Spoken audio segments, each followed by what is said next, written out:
باللہ من الشیطان الرجیم بسم اللہ الرحمن الرحیم الحمدللہ رب العالمین وصلی اللہ علی محمد وآلہ الطاہرین اللہم صلی علی محمد وآل محمد وعجل فرجهم۔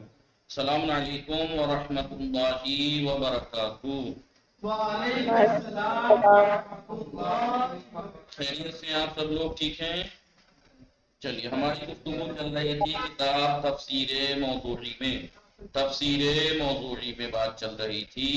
اب بات یہ چل رہی تھی تفسیر موضوعی میں قرآنی قصوں کے بارے میں۔ قرآنی قصوں سے ہٹ کے جو نارمل ادبی قصے کہانیاں ہوتی ہیں، چاہے وہ ریئل ہو چاہے افسانہ ہو، چاہے پریوں کی کہانی ہو خیالاتی، چاہے وہ ریئل ہو چاہے وہ ریئل ہو، مثلا مغل بادشاہوں کی جو داستانیں قصے ہیں کہ کون کب آیا، کیسے جو ہے وہ کیا ہوا، چاہے وہ افسانہ ہو، لیکن کہانی تو کہانی ہے نا۔ تو کہانی قصوں میں جو اجزاء ترکیبی ہوتے ہیں، یعنی جن پارٹ سے مل کے کہانی بنتی ہے، ایک داستان بنتی ہے، وہ پارٹس کیا ہیں؟ ایک کریکٹر ہوتا ہے، اس میں کردار، نام، کردار، وقت، منظر، زمانہ، وقت، جگہ، وقت یعنی زمانہ، جگہ یہ سب چیزیں ہوتی ہیں نہیں ہوتی ہیں قصے اور کہانی میں؟ ایک قصے اور کہانی میں کیا چیزیں ہوتی ہیں؟ کریکٹر، اس کا نام، منظر، ویو، جی، اور وقت و زمانہ، مکان، جگہ، کس علاقے کی میں ہوا، کیسے ہوا، ٹھیک ہے، یہ سب اور آگے کی چیزیں، یہ سب چیزیں جب ہوتی ہیں اس کے اندر ہر ایک قصے اور کہانی میں نارمل جو ادبی قصے اور کہانی ہے، چاہے وہ ریئل ہو چاہے افسانہ ہو، پریوں کی کہانی یعنی بنائی ہوئی، تو ان میں یہ چیزیں ہوتی ہیں نہیں ہوتی ہیں؟ ہاں، شکتیمان جیسے کہانی ہے، جو سیریل آتا تھا کہانی ہے، لیکن وہ کیا حقیقت ہے؟ بنائی ہوئی۔ لیکن ان سب میں کیا چیزیں آپ کو کریکٹر دکھے گا؟ ایک گنگا دھری شکتیمان ہے جی، سہیل، اور کیا دکھے گا آپ کو؟ سکینہ، اس میں آپ کو کریکٹر دکھیں گے، وقت دکھے گا، کس وقت کی بات ہے، کس جگہ کی بات ہے، جی، سب کچھ ہوگا۔ لیکن قرآنی قصے بھی کیا انہیں قصوں کی طرح ہیں؟ کہا نہیں، قرآن قصہ اگر قصے میں جو پارٹس ہوتے ہیں ان پارٹس کو اسی حد تک یوز کرتا ہے جو اس کے مقصد کو پورا کر رہے ہوں۔ اگر قرآن جس مقصد سے اس واقعے کو، اس قصے کو بیان کر رہا ہے، اگر اس قصے میں کریکٹر اہم ہے تو کریکٹر کا ذکر ہوگا، ورنہ کریکٹر کا بس واقعہ ذکر ہو جائے گا، کریکٹر کا نام بھی نہیں آئے گا جی۔ اگر کریکٹر میں نام اہم ہے تو پھر نام کے ساتھ ساتھ اس کے آس پاس والوں کا نام بھی ہوگا، جیسے جناب عیسیٰ کے ساتھ ساتھ جناب مریم کا نام بھی ذکر آ گیا۔ اور اگر اس کی بات آئے، وقت کی بات آئے، بولیے، تو بھی وقت بھی ہر قصے میں آپ کو وقت نہیں ملے گا، ہر اس میں بس اسی میں ملے گا جہاں اس کے قرآن کا جو اصل مقصد ہے قصہ بیان کرنے کا، کیا ہے وہ؟ عبرت، لیسن، آپ کو بس لیسن لینا ہے، درس لینا ہے اس قصے سے۔ تو سکینہ بانو آپ کہہ رہی تھیں، یہ خلاصہ یہ ہوا کہ قرآن جو وہ نارملی داستان اور کہانیوں کے پارٹس ہوتے ہیں جن سے مل کے قصہ کہانی بنتی ہے، ان میں سے ہر ایک کو اپنی ضرورت بھر ہی ذکر کرتا ہے جو اس کے مقصد میں پورا اتر رہا ہو۔ اگر کسی کریکٹر کا نام اہم نہیں ہے جی، بلکہ واقعہ اہم ہے عبرت کے لیے، تو پھر آپ کو وہاں کسی کا نام نہیں ملے گا۔ بس جیسے سورہ یاسین میں ہے رجل مؤمنون، ایسے کچھ تھا کہ ایک مومن مرد آیا، یہ ہوا فلا ہوا، اس کا نام نہیں ہے کون مرد، رجل یسعی، ہاں، رجل یسعی، ٹھیک ہے۔ تو اب آپ یہ دیکھیے کہ یہاں پر نام کیوں نہیں گنایا؟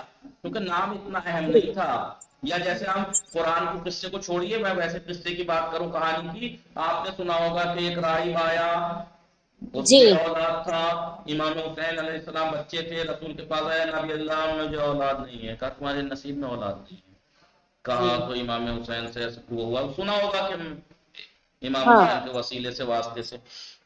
تو اب یہ بتائیے وہاں جیسے پر جیسے ہند ہند جو زوجہ یزید ہے اس کا نام ہے پھر واقعات میں ہاں کہ جہاں اس پہ کے والد نے جہاں نام اہم ہے نام بھی کام آ رہا ہے تو نام بھی یوز کریں گے. جی جہاں نام اہم نہیں راہب آیا کیا اس راہب کا نام بس نہیں تھا؟ راہب تو ایک مذہب کو ماننے والے کو کہتے ہیں, خاص مذہب کے ماننے والے. واقعہ کیا اس واقعہ مذہب اہم کا ہے نام تو نہیں تھا؟ صرف واقعہ. ہاں جی تو وہاں پر اہم یہ نہیں ہے کہ اس کا نام کیا تھا, اہم یہ ہے کہ امام حسین علیہ السلام کی دعا سے جو چیز اس کے نصیب میں نہیں تھی وہ ملی اسے. جی ایسے پرانے قصوں میں اگر کہیں پہ نام اہم نہیں, قصے سے جو عبرت لینی چاہیے وہ اہم ہے, تو پھر نام قرآن نہیں ذکر کرے گا. اور اگر عظمت کے لیے اس کے لیے نام کی ضرورت پڑے تو وہاں پہ نام بھی ذکر کرے گا. جی یا ایسے ہی وقت کو دیکھ لیجئے, وقت جہاں ضروری نہیں ہے تو وہاں وقت بیان نہیں کیا, لیکن جہاں اپنی عظمت بتانی ہو وہاں وقت بھی گنا دیا. اصحاب کہف 309 سال رہے, ہم نے انہیں پھر جگایا. 309 وقت بتایا نہیں بتایا, کیونکہ وہاں اپنی عظمت بتانا تھا. خدا وہ خدا ہے جو 309 سال سلا بھی سکتا ہے, اس کے بعد اٹھا بھی سکتا ہے. جی یا مثلا وہ ہے جناب عزیر نبی کا واقعہ ہے, قرآن میں نام تو نہیں ہے, اس واقعے میں شاید نام نہیں ہے, بس یہ ہے کہ 2 لوگ تھے, ایک مر گیا, ان کا گھوڑا سال جو ہے وہ مر گیا, 100 سال بعد وہ اٹھے تو سب کچھ دیکھا انہوں نے ویسا کا ویسے. یاد ہے نہیں؟ ہے جی تو اگر نام قرآن کے قصے کا جو ہدف اور مقصد ہے لیسن عبرت, جی اس مقصد میں اگر کہانی کا جو اجزاء ترکیبی ہیں وہ اہم ہیں تو اس کو اتنا ہی ذکر کرے گا, ورنہ نہیں کرے گا, ورنہ نہیں کرے گا. آئیے ٹھیک ہے, آئیے خلاصہ یہ ہوا کہ قرآن داستان, ابھی وقت کی بات چل رہی تھی, ایک ایک کر کے بتا رہے ہیں نا اجزاء کو. پہلے کیا بتایا تھا؟ کردار, پھر منظر, پھر زمانہ, پھر وقت. داستانوں میں وقت کا استعمال, قرآن جو داستان ہے ان میں وقت بننا, قرآن کے علاوہ باقی جو اور داستانیں کہانیاں ملیں گی چاہے ریئل ہوں چاہے افسانہ ہوں, ان میں سب چیزیں ملیں گی آپ کو. وقت بھی ملے گا, زمانہ بھی ملے گا, جی منظر بھی ملے گا, کردار بھی مل سکتا. ٹھیک ہے قرآن, لیکن قرآنی داستانوں میں وقت کا استعمال واقعات کے جو قدرتی تسلسل اور زمانے ماضی کی صورت, اس ماضی کی صورت میں استعمال ہوا, بس ماضی کے گزرے ہوئے میں ہوا, کب ہوا وہ نہیں بتایا.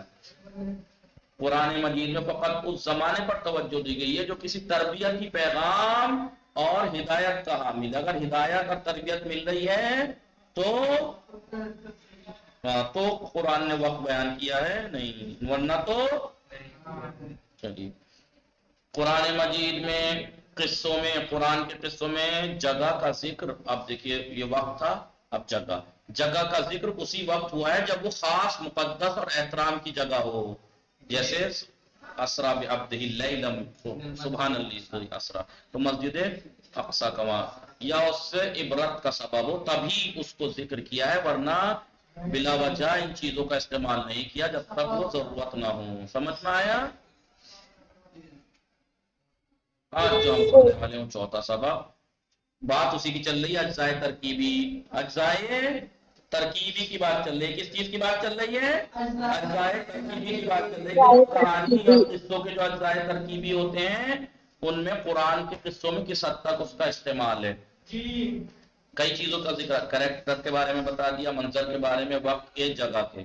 اب آئیے قصے میں گفتگو ہوتی ہے نہیں, کتنے بھی قصے اور داستانیں ہوں اس میں آپس میں گفتگو بھی ہوتی ہیں, یہ سب اس کو قرآن میں کس حد تک استعمال کیا ہے, قرآنی قصوں نے اس کا کس حد تک استعمال کیا ہے.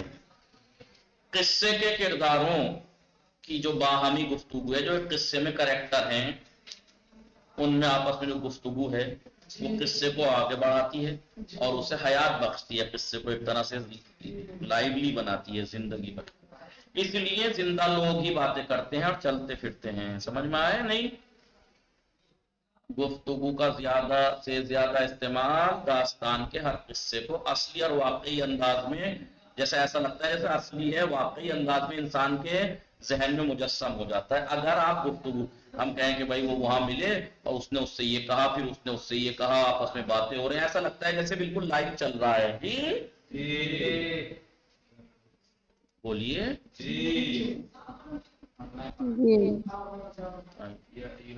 جیسے حضرت موسیٰ علیہ السلام کا واقعہ جو گفتگو ہیں جو جتنے بھی دو لڑکیاں پانی بھر رہی تھی. ہاں تو مثلاً وہ آئی، وہ گئی وہاں، تو جناب جی واپس آئی جی اور کہا کہ بابا نے بلایا ہے، وہ ان کے ساتھ گئے، انہوں نے پوچھا کیا ہوا، انہوں نے اپنا واقعہ بتایا، انہوں نے کہا اچھا آپ ڈرو مت، آپ ظالم قوم سے بچ گئے ہو. پھر یہ گفتگو ایسا لگتا ہے جیسے ہمارے پھر لائیو بنا کے پیش کر دیتی ہے.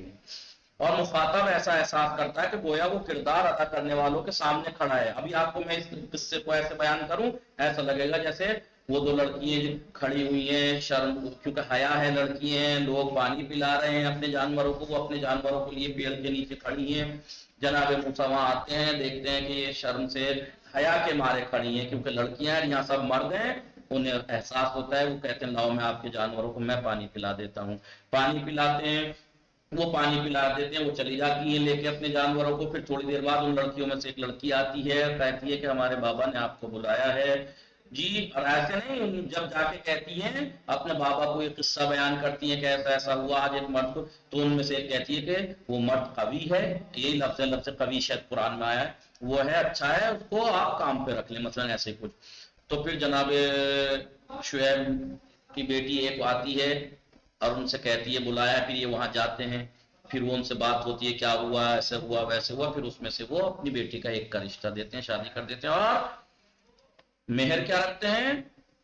مہر چلیے اس میں کچھ حج رکھے ہیں کیا، ایسے کچھ تھا ہے قرآن. تو اب آپ دیکھیے ایسا لگتا ہے جیسے وہ کردار ادا کرنے والوں کے روبرو کھڑا ہے، جیسے ایسا لگے گا آپ کو جیسے ہم اس کے وہاں پہ ہم کھڑے ہیں، ایسا جیسے ہمارے سامنے ہو رہا ہے. یہ پیڑ کے نیچے وہ دو لڑکیاں کھڑی ہیں، ادھر سے بھی یہ ہو رہا ہے. اس طریقے سے یہ کہ گفتگو ایسا ہوتی ہے، ان کی باتیں سن رہا ہے، ایسا لگتا ہے جیسے ان کے سامنے کھڑا ہے، وہ کردار اس کے سامنے باتیں ہو رہی ہیں، وہ باتیں سن رہا ہے اور ان کے حرکات و سکنات کو دیکھ رہا ہے. جب میں نے کہا نا کہ وہ استحیا کہتے ہیں نا اسے شرماہٹ کے ساتھ کھڑی ہیں، تو آپ کو ایسا لگے گا جیسے آپ ان کے سامنے کھڑی ہیں، ان کو شرماتا ہوا آپ کو دکھ رہی ہیں. جی جیسے لڑکیاں شرماتی جو بھی. ٹھیک ہے، بالکل صحیح ہے. جب کبھی اکٹھی اور لڑکیاں بیٹھی ہوں ان میں لے جا کے تمہیں بٹھا دوں گا، تو تم شرماؤ گے تو پتہ لگ جائے گا. جی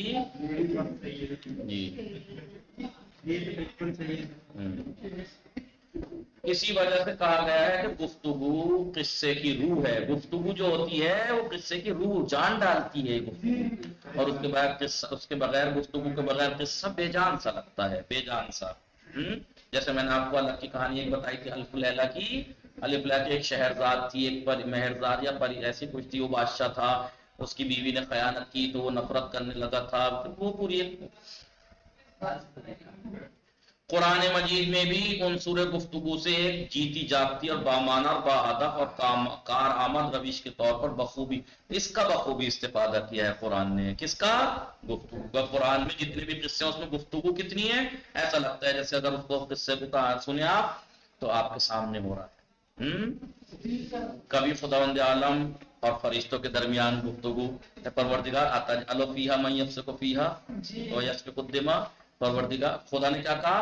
انی جاعل فی الارض خلیفہ، میں زمین پہ خلیفہ بنانے والا ہوں. ایک دم فرشتے بولے پروردگار کیا تو اس کو خلیفہ بنائے گا کہ جو جھگڑا اور فساد کرے گا، وہ یسفک الدماء اور خون بہائے گا؟ تو خود قال انی اعلم ما لا تعلمون، تو خدا نے کہا جو میں جانتا ہوں تم نہیں جانتے. پھر اس کے بعد ایسے ہی پھر ساری گفتگو ہر جگہ ایسے لگ کبھی خدا فرشتوں کے کبھی خدا فرشتوں کے بیچ میں باتیں ہو رہی ہیں. گفتگو کے قالب میں انسان کی خلقت اور پیدائش کے جو انسان کیسے خلق کیا گیا اس کے راز سے پردہ بیان ہٹایا جا رہا ہے بیان میں، کہ جنہیں ہم حضرت آدم کے قصے میں بیان کریں گے. اور کبھی حیوانات کے درمیان ہونے والی گفتگو کی طرف اشارہ کیا گیا ہے کہ چیونٹیوں نے جب دیکھا کہ جناب سلیمان کا قافلہ آ رہا ہے تو ان کی سردار جو تھی چیونٹیوں کی، اس نے چیونٹیوں سے کہا اللہ یاتمنکم جنود چلو چلو اندر چلو، کہیں ایسا نہ ہو کہ سلیمان کا قافلہ ہمیں روند دے. جی کس کی طرف سے آئیے. اور ان کے فہم و شعور کی خبر دی گئی ہے کہ ان کے اندر بھی شعور، جیسا کہ دیکھیے حضرت سلیمان کے قصے میں چیونٹیوں کے درمیان ہونے والی گفتگو کی طرف اشارہ کیا گیا ہے، اور کبھی پیغمبر اور لوگوں کے درمیان جو گفتگو ہونے والی تھی اس کو وسیلہ بنا کر گزشتہ قوموں کے کردار اور ان کی خطاؤں پر روشنی ڈالی گئی کہ ان قوموں نے کیا خطا کی، کیا غلطی کی، کہاں غلطی کی، کیسے غلطی کی، کیا کیا، کیا چیز سبب بنی کہ ان پہ عذاب ہوا یا سزا ملی. اور اس طرح پیغمبروں کے صبر و ضبط اور کرامت نفس پر اور اس طرح سے گفتگو کے ذریعے دکھایا گیا کہ پیغمبروں کا صبر کتنا ہوتا ہے، ان کا کنٹرول کتنا ہوتا ہے، ان کی کرامت نفس دیکھیے.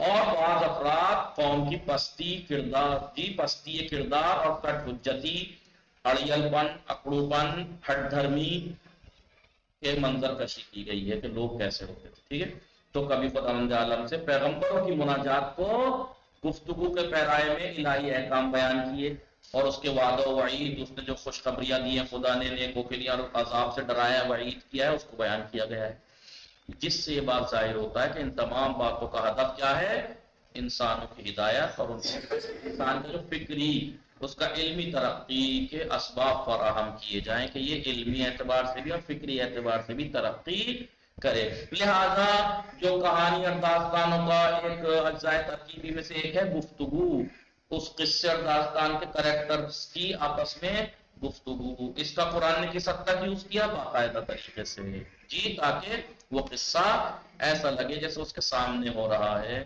اس کو، کیونکہ قصے جو ہوتا ہے گفتگو ہوتی ہے یہ جان ڈالتی ہے قصے میں، کہانی میں یا ایک داستان میں. جی لگتا ہے کہ لائیو ہو رہا ہے جب اس کو بیان کیا جاتا ہے اس طریقے سے گفتگو کو، تو سننے والا یا پڑھنے والا ایسا لگتا ہے جیسے وہ وہیں ہے اور وہ اپنے سامنے ہوتا ہوا دیکھ رہا ہے. جیسے فرشتے خدا کہہ رہا ہے میں خلیفہ بنانے والا ہوں زمین پہ، تو فرشتے کہہ رہے ہیں کیا تو اس کو بنائے گا جو فساد برپا کرے گا، خون بہائے گا، تو قالا انی اعلم ما لا تعلمون. پھر اس کے بعد خود جناب آدم کی خدا سے گفتگو کہ اس پیڑ کے قریب مت جانا، خود جناب آدم و حوا کی آپس میں گفتگو، یہ سب کیا ایسا لگتا ہے جیسے ہم وہاں کھڑے ہیں اور ہمارے سامنے ہو رہا ہے، گفتگو کے ذریعے سے ہوتی ہے یہ بات. اب اس کو آپ کو مثال سے دکھائیں گے کہ کیسے قرآن قصوں میں گفتگو کی خصوصیات کیا ہے. قرآن میں جو گفتگو ذکر ہوئی ہیں ان گفتگو کی خصوصیات کیا ہے. پہلی، مختلف انداز ہے ان کا، رسوخ، بالکل انداز ہر گفتگو کا الگ ہے. قرآنی جو قصوں میں داستانوں میں جو گفتگو ہے ان کا انداز الگ ہے، کیسے الگ الگ، ہر جگہ الگ الگ طریقے سے. مثال کے طور پر قرآنی واقعات میں گفتگو کے لیے کوئی خاص ڈھنگ یا طریقہ نہیں اپنایا گیا کہ ایک خاص ڈھنگ سے گفتگو کو پیش کیا گیا ہو، بلکہ مختلف مناسبتوں سے، جیسی مناسبت ویسی گفتگو، متعدد طریقوں کا استعمال کیا گیا ہے. یہی وجہ ہے کہ قرآنی قصے اشارہ یا صراحت کہیں پہ اشارہ کرتے گزر جاتا ہے، کہیں صریح طور پہ خود نہ کھل کے بیان کرتا ہے، کہیں اجمال کا خیال رکھتا ہے یا جزیات کی شرح اور توضیح، اور کہیں خلاصہ اور تفصیل میں ایک سے نہیں ہے. اشارے میں، صراحت میں، اجمال میں، جزیات کی شرح میں، ان چیزوں میں سارے گفتگو قرآنی واقعات میں سیم نہیں ہے، ایک سے نہیں ہے. ہم یہاں پر ایک مختصر واقعے میں قرآنی تفصیلی گفتگو کا نمونہ یہاں پہ ڈیمو پیش کر رہے ہیں. اور یہ کیا، یہ وہ گفتگو ہے جو حضرت موسیٰ اور حضرت، دیکھیں انہوں نے وہی ذکر کی ہے جو میں نے آپ کو کہا کہ یہ جیسے ایسا لگ رہا ہے. جناب موسیٰ اور جناب شعیب کی دو لڑکیوں کے درمیان واقع ہوا تھا وہ قصہ. کیا تھا؟ بسم اللہ الرحمن الرحیم. قال ما خطبکما. جی جناب موسیٰ نے پوچھا، جب جناب موسیٰ آئے دیکھا لوگ اپنے اپنے جانوروں کو چرا رہے ہیں، بیچاری کھڑی ہیں الگ دور اپنے جانوروں کو لے کے، تو جناب موسیٰ نے پوچھا کیا مسئلہ ہے آپ دونوں کو؟ تو انہوں نے کیا کہا، لا نسقی حتی یصدر الرعاء. ہم جب تک اپنی بکریوں کو، بھیڑوں کو نہیں سیراب کریں گے، جی ہم نہیں پلاتے ہمیشہ جب تک ساری قوم جب تک اپنی جانوروں کو نہیں، جب ساری قوم چرا لیتی ہے ہم روز آتے ہیں، جب وہ سب چرا لیتے ہیں ان کے بعد ہم نمبر آتا ہے ہمارا. ہم پہلے بھی آ جائیں تو سب چراتے ہو، پھر سیراب کرتے ہیں، ہم کھڑے رہتے ہیں. لیکن ہم مجبور ہیں کہ ہم ہی کیوں آتے ہیں، گھر میں کوئی مرد نہیں ہے. وہ ابونا شیخ کبیر، ہمارے باپ بوڑھے ہیں، ہمارے باپ ضعیف غلام.